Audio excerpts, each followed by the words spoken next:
Atenção, esse vídeo pode conter spoiler. Você achava que o amor matava só por dentro? Pois bem, em 1981, ele também começou a matar por fora. E com picareta. Sim, senhoras e senhores, hoje a gente vai falar de um dos slashers mais deliciosamente absurdos já cuspidos pelos anos 80. Dia dos Namorados Macabro, ou como eu gosto de chamar. O filme que tentou ser romântico com uma lavadora de roupas e falhou gloriosamente. Depois que Halloween e Sexta-feira 13 explodiram, foi como se todo mundo em Hollywood tivesse descoberto a fórmula secreta. Escolhe uma data comemorativa, coloca um maluco mascarado e faz os jovens pagarem com sangue pelos seus hormônios. E assim nasceu My Bloody Valentine, o filme do cupido com picareta. Pena que o tal cupido não mirava no coração. Ele arrancava. E por falar no nosso querido romântico das trevas, Harry Warden é o tipo de figura que faria até o Jason pensar duas vezes antes de sair da cabana. O cara ficou preso numa mina, teve que comer os colegas mortos para sobreviver e depois resolveu comemorar o trauma arrancando corações alheios. Um verdadeiro exemplo de superação. Mas o coitado já nasceu com o pé esquerdo. Bilheteria fraca, censura histérica. Tudo isso porque o mundo ainda estava em choque com o assassinato do John Lennon. Irônico, né? Matar alguém na ficção era inaceitável, desde que você não fosse o Jason. O projeto nasceu em uma sala de reunião com cheiro de café requentado e desesperança. A produtora canadense queria surfar na onda dos slashers, mas sem dar muito na cara, para não ter a ideia roubada. Uma paranoia que só faz sentido em reunião de produtor. Chamaram o George Mihalka para dirigir e botaram o roteirista John Beard para escrever uma história onde basicamente todo mundo se ferra, inclusive o próprio filme. E onde foi filmado? Em uma mina de verdade, em Nova Escócia. Porque nada diz diversão teen, como gás metano e risco de desabamento. Aliás, o lugar era tão limpinho que a produção teve que sujar tudo de novo. Queriam terror, ganharam Disneylândia, pintaram parede e jogaram poeira. O glamour do cinema, meus caros. A trama? Pura poesia slasher. Um grupo de jovens resolve dar uma festa de Dia dos Namorados 20 anos depois de uma tragédia. Porque nada diz romance como uma história de canibalismo na mina local. Sim, meu caro, o tal Harry Warden ficou preso lá embaixo e teve que comer os colegas para sobreviver.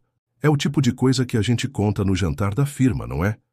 E agora, com a cidade querendo comemorar de novo, começa o Festival da Morte Criativa. Rosto fervido em panela de salsicha, decapitação estilosa, empalamento digno de escultura barroca, tudo isso com a elegância de um minerador psicótico e versos rimados entregues em caixas de bombons. Porque psicopata que se preze tem sensibilidade artística. O elenco? Um festival de arquétipos deliciosos. Tem o prefeito animado, a senhora da lavanderia apaixonada, os jovens burros, sempre burros, que decidem fazer uma festinha na maldita mina onde o massacre aconteceu. Genialidade, né? Dá vontade de torcer pro assassino. E claro, tem o triângulo amoroso mais sem sal da década. Sarah, o ex-namorado galã falido e o atual, que parece ter saído direto de um comercial de cerveja. Quando o assassinato vira a coisa mais interessante da sua relação, você sabe que tá num bom slasher.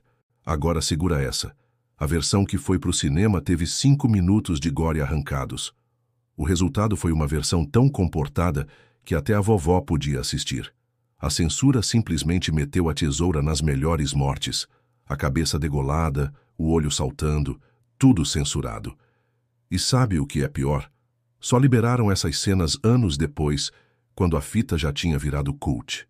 Aí, com Quentin Tarantino dando tapinha nas costas e fazendo coraçãozinho com a mão, o povo resolveu fingir que sempre amou e a versão sem cortes finalmente viu a luz do dia.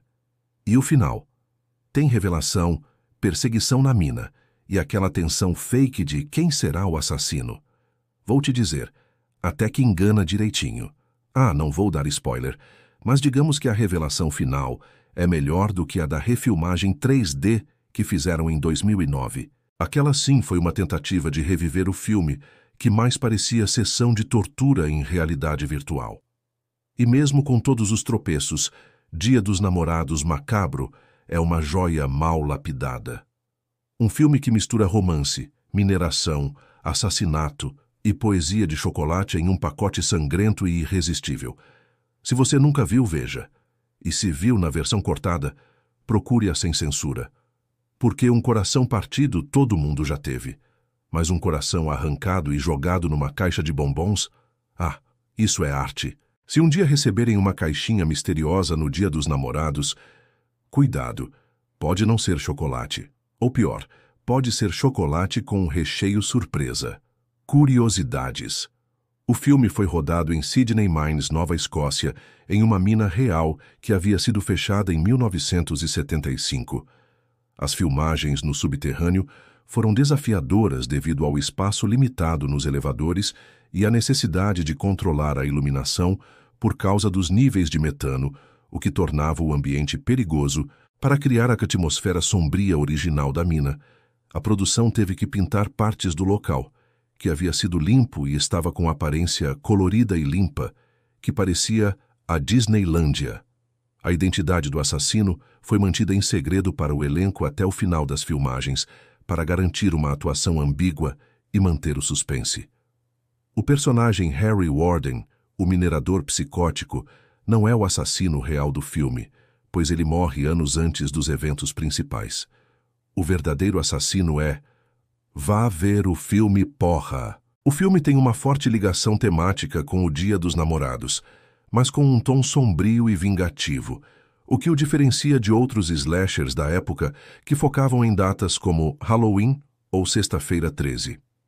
Apesar de ter sido um sucesso moderado de bilheteria, arrecadando cerca de 5,7 milhões nos Estados Unidos, contra um orçamento de 2,3 milhões. O filme foi considerado um desapontamento comercial pela Paramount, que esperava um retorno maior após o sucesso de Sexta-feira 13, e pensavam em uma sequência, mas desistiram.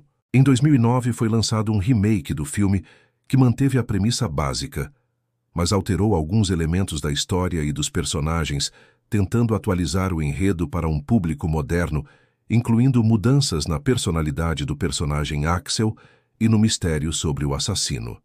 Versões e censura.